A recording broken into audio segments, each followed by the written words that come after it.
वसुदेवसुतं देवं कंसचाणूरमर्दनं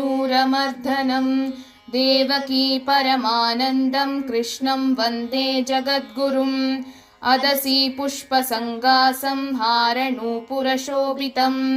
रत्नकङ्कणकेयूरं कृष्णं वन्दे जगद्गुरुम्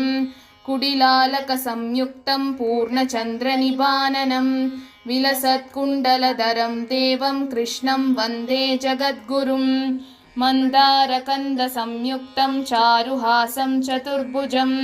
बर्हिबिञ्जावचूडाङ्गं कृष्णं वन्दे जगद्गुरुम् उत्पुल्लपद्मपद्राक्षं नीलसीमूदसन्निभं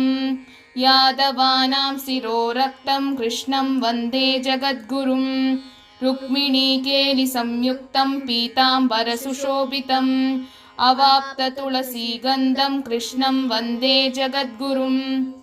गोपिकानां कुजद्वन्द्वं कुङ्कुमाङ्कितवक्षसं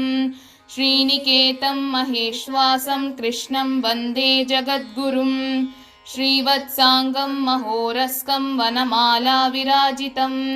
शङ्खचक्रधरं देवं कृष्णं वन्दे जगद्गुरुम्